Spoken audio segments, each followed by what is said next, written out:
How's it going, everybody? I'm Lewis, and the Old School RuneScape team have released a developer blog for Great Kourend content.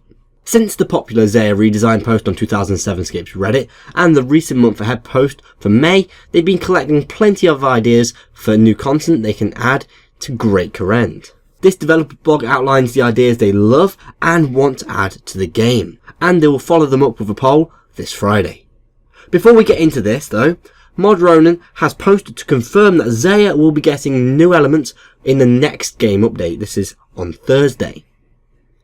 This will include everyday RuneScape elements such as trees, mines, training spots, and a few monsters scattered about. These bits and bobs should hopefully flesh out some content and give some life to Great Kourend. Now that's out of the way, let's start off with the Catacombs of Kourend. Underneath Zaya lies a vast set of catacombs. Distorted by the Dark Altar and overrun by all kinds of creatures, these catacombs hold a secret. So this is a new area found under Great Kourend. These catacombs will be filled with existing and new variations of Slayer monsters and a demi-boss. I get the feeling that these will be somewhat similar to the Chaos Tunnels in RuneScape 3, where you really have to go deep in order to find and kill the high level creatures and that demi-boss. This should be something that PVMers, adventurers and explorers will really enjoy.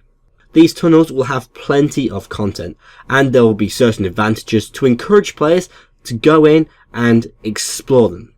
However, there will be a few drawbacks to help balance this out. These include: the entire dungeon will be multi-way combat, however cannons won't be allowed anywhere.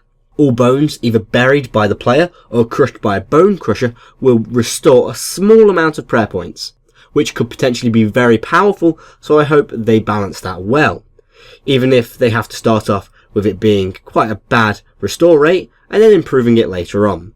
Either way, I think this will be useful if they do get that balance correct. There will be higher level versions of existing Slayer creatures, including Bloodvelds, Banshees and Brutal Dragons. All creatures inside the catacombs will have a chance at dropping pieces of a Dark Totem, which can be crafted to gain access to the demi-boss mentioned previously. This demi-boss will have a 100% chance of dropping a clue scroll of hard tier or above, meaning you'll always get a hard clue or potentially an elite if you're lucky. This might seem rather powerful at first, but remember, you have to create that Dark Totem before getting a chance at fighting this demi-boss. The final thing to note in the catacombs is the arc light, which we can expand upon in just a second. These catacombs will be host to even more creatures than the ones they've mentioned. It's just the ones that they've mentioned are ones we currently actually don't have in game, or we don't quite have that version of them in game. These catacombs sound very interesting. It's effectively a Slayer cave with the added fun of a demi-boss and chances of clue scrolls. Something I imagine plenty of players will enjoy. Moving on to the arc light. Demons inside the catacombs have a chance at dropping archaic shards. Using 3 archaic shards with a dark light will turn the sword into an arc light. Similar to its predecessors, the silver light and the dark light, it will provide improved accuracy and damage against demons. When fighting demons, it will have slightly better stats than the abyssal tentacle and will attack at the same speed. And in order to use the arc light, you're going to need 75 attack. Over time, the arc light loses its enchantment, and you're going to have to recharge it again with more archaic shards. This is a very interesting concept. The Dark Light and the Silver Light are currently kind of useless, especially at higher levels, so it's nice to see a useful upgrade for them. I've always loved how niche these weapons are, and I find that when it comes to adding new weapons to the game, I think that having weapons that are only strong against specific types of monsters is much better and will reduce power creep compared to just adding generally good weapons. Obviously, adding generally powerful weapons is an easy thing to do, however, making them specific to certain types of monsters will mean that there's much more expansion for new weapons in the future that will actually be useful. So, when it comes to the poll on Friday, they're going to be asking the questions. The Catacombs of Kourend are a series of tunnels found underneath Zaya, filled with monsters and a demi-boss. Should the Catacombs of Kourend be added to Zaya? And the arc light is a weapon created from the dark light and a new item, archaic shards. The arc light provides damage and accuracy greater than the abyssal tentacle when used against demons. If the Catacombs of Kourend pass, should the arc light be introduced through drops from demons in the Catacombs. Next, the minecart transportation. The dwarves of Loverkenge have built an intricate minecart system under Great Kourend. These minecarts will allow you to travel to almost every part of the city for a small fee. They will provide a quick way to get around Great Kourend, something I imagine plenty of people would appreciate. So, they're going to be asking, should an underground minecart system be added to Great Kourend, which would allow quicker travel around the city for a small fee? Next, the Woodcutting Guild. The Woodcutting Guild would be found inside the host city's area, requiring 60 woodcutting to enter. It will be home to plenty of high-level trees as well as a brand new Redwood Tree. Whilst inside the Woodcutting Guild, you'll get an invisible +7 woodcutting bonus, meaning you'll have a much better chance at getting logs, but you cannot boost or cut high-level trees. Something I'd say is a little bit too much, especially for saying you only require 60 woodcutting to enter this guild, which is fairly regular for a guild. Potentially a +5 woodcutting bonus would still be good, but not too good. If you get level 90 woodcutting, you'll be able to access a redwood tree, something we voted against in the Artisan poll. However, that was actually with level 85 woodcutting and not 90. Redwood logs will be used to make pyre ships, burn shade corpses, and train fire making. When you light a redwood log, you will receive 350 experience. If we compare this to magic logs, which are 303.8 experience, then it seems a bit of a big boost, but not massive. If we assume they require level 90 fire making, such as the trees require to be cut down, then I suppose this isn't too bad, especially when we consider the popularity of fire making.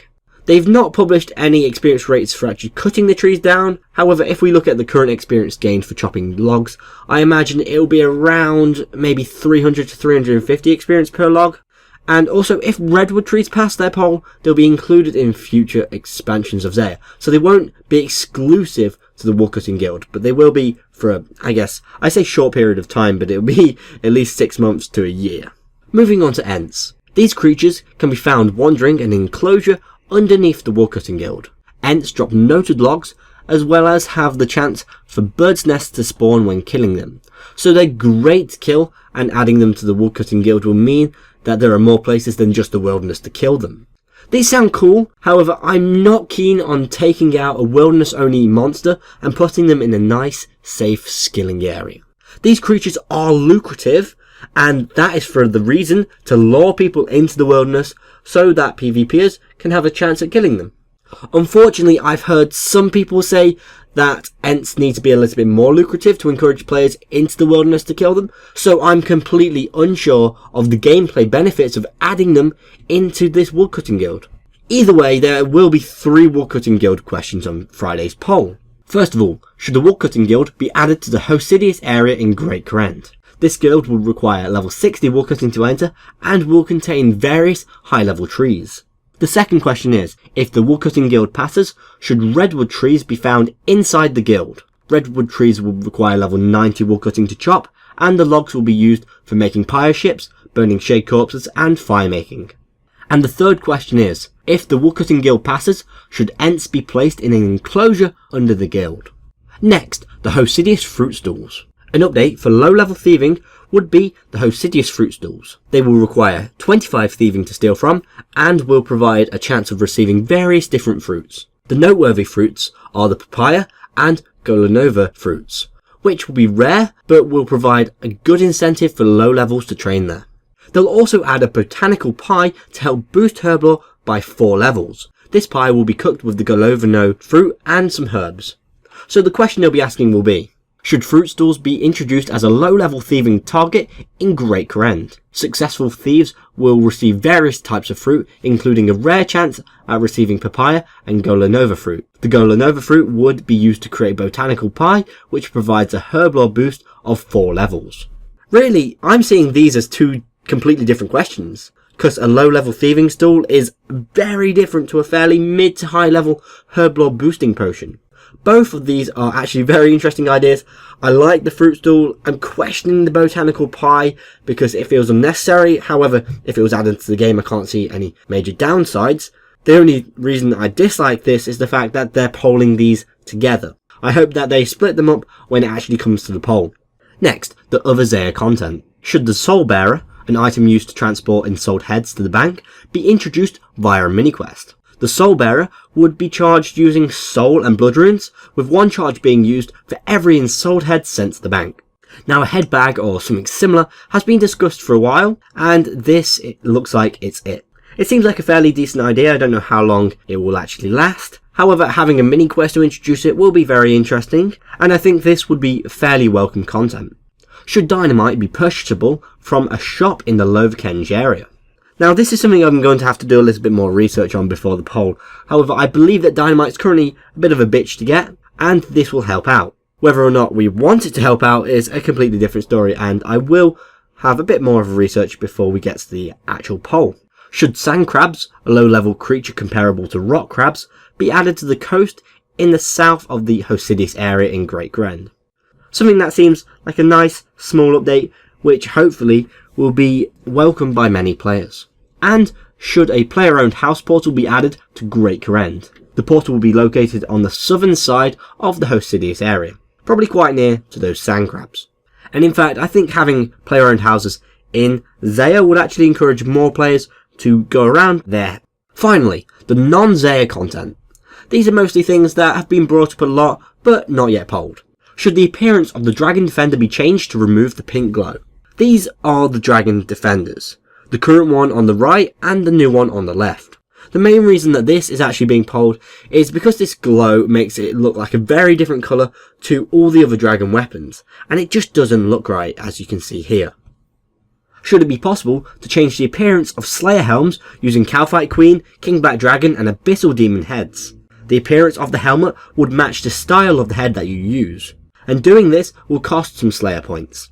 These are the Slayer helms in question, and they've actually been talked about on 2007scape's Reddit, the Dev Q&As and plenty of other places for quite a long time, and they're fairly popular. I imagine that these will actually pass their poll with ease. Should Iron Man be able to purchase scrolls of redirection from Dominic Onion using Nightmare Zone points?